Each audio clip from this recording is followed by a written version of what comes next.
안녕하세요. 동쌤입니다. 오늘은 초등수학 공부법에 대해서 말씀드리고자 합니다. 초등수학 그냥 문제집 많이 풀고 학원 다니면 되는 거 아닌가요?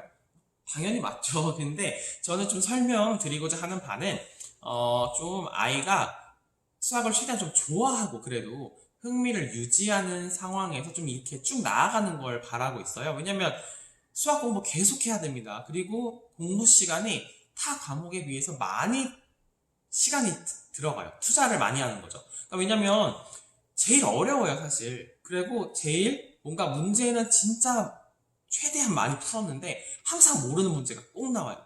국어는 약간 그래도 좀 읽어보고 어휘도 좀 알면 약간 좀 비슷한 패턴들이 많이 나온다고 느끼는데 수학 같은 경우는 막 문제를 정말 많이 풀었는데도 또 새로운 문제가 시험에 나오는 경우가 굉장히 많습니다. 그렇기 때문에 저는 수학을 단계적으로 좀 흥미로 유지하면서 공부하는 방식에 대해서 말씀드릴 건데요. 첫 번째로는 수학책. 수학책을 꼭 다시 한번 풀어보시길 바랍니다.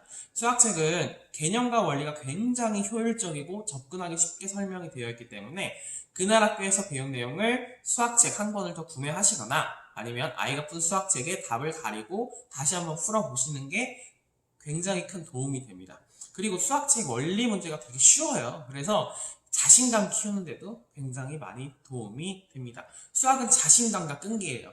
즉, 오래 앉아있는 아이들이 수학을 잘합니다. 끝까지 문제를 푸는 아이들이 잘합니다. 그리고 난 풀 수 있어 라고 자신감을 가진 아이들이 잘하기 때문에 수학책을 풀면서 개념도 익히고 자신감도 기를 수 있다면 정말 일석이조가 될 수 있는 그런 좋은 방법이고요. 그 다음 수학책을 다 풀었으면 이제 그 다음 바로 연산 문제집을 푸셔야 됩니다. 자, 연산 문제집은 많이 보셨을 텐데요. 21 더하기 31은 몇 이런 비슷한 문제가 한 10개, 20개씩 쭉 있는 이런 문제집이에요. 이것도 자신감과 아이가 좀 연산에 익숙해지는 데 도움이 많이 되는 문제집이니까 수학책 푸셨으면 연산 문제집 한번 푸시고요. 그 다음에 수학 익힘책을 풀어보세요. 수학 익힘책도 마찬가지로 배웠던 걸 그날 푸는 게 가장 좋고요. 혹시나 수학 익힘책에서 틀린 게 있다. 그럼 꼭 오답 노트를 만드셔야 되는데요. 오답 노트 아이들 만드는 거 좋아하진 않습니다.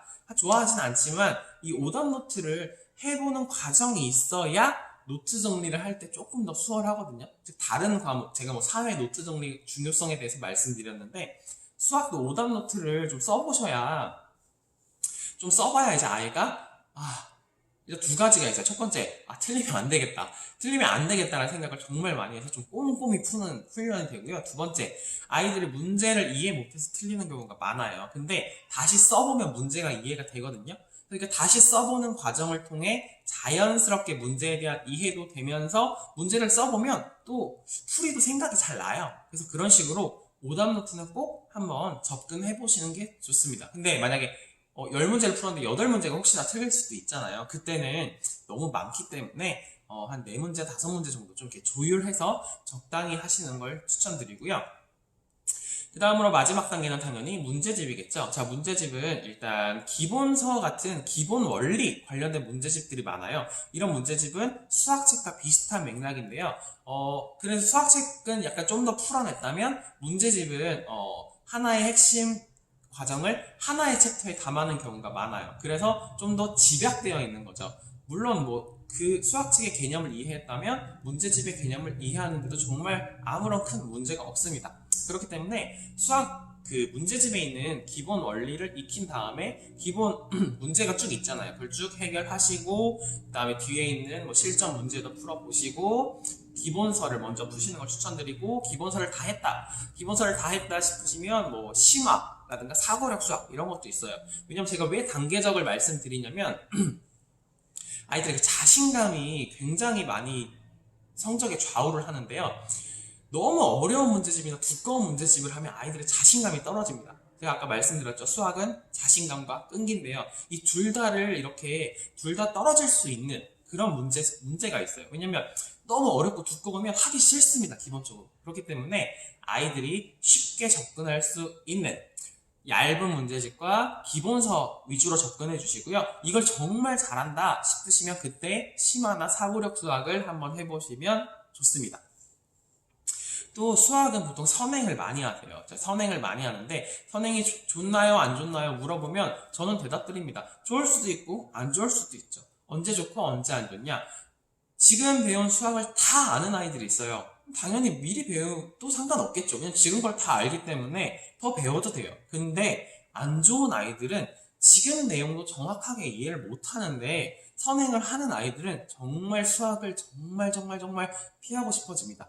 뭐 연산 문제 좀 풀면 이제 기본적인 문제들은 해결할 수 있겠지만 그 해당 단계에서 사고력 수학까지는 아니더라도 심화 문제 정도까지 해결할 수 없는 아이가 그 다음 학년, 그 다다음 학년 중학교 수학을 배우면 뭐 문제는 연산을 풀어서 풀 수 있지만 그 수학의 깊이를 알지 못해서 결국에 이게 층이 무너져요. 그리고 더군다나 이렇게 기초적으로 심화 수준의 이해를 못하는 아이가 선행을 했을 때 가장 큰 문제가 자기가 다 안다고 생각을 합니다. 그러니까 다 안다고 생각을 하기 때문에 학교 수학은 크게 재미가 없을 수도 있어요. 그렇기 때문에 학교에서 열심히 선생님들이 개념 설명해 주시는 걸 놓칠 수도 있다는 거죠. 왜냐면 학교에서 문제 푸는 거 사실 쉽게 풀 수 있어요. 그렇기 때문에 문제 풀 수 있는데 설명을 왜 들어? 이런 식으로 아이가 생각을 하게 될 수도 있기 때문에 저는 지금 아이가 꼭 수학 익힘을 거의 다 맞을 정도까지 풀거나 아니면 심화 문제를 거의 대부분 최소한 10개 중에 7개 이상 맞을 정도의 수준이 됐을 때 그 다음 단계를 한번 해보시기를 추천드립니다. 당연히 첫 번째는 수학책, 수학 익힘책 먼저 푸는 건 알고 계시죠? 네. 오늘 수학 공부법에 대해서 말씀드렸는데 좀 도움이 되셨나요?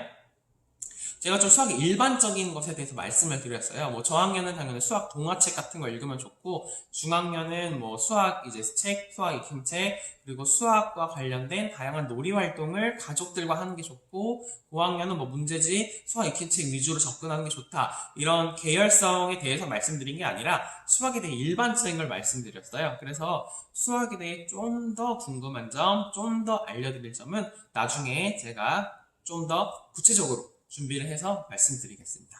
그럼 다음에 또 만나요.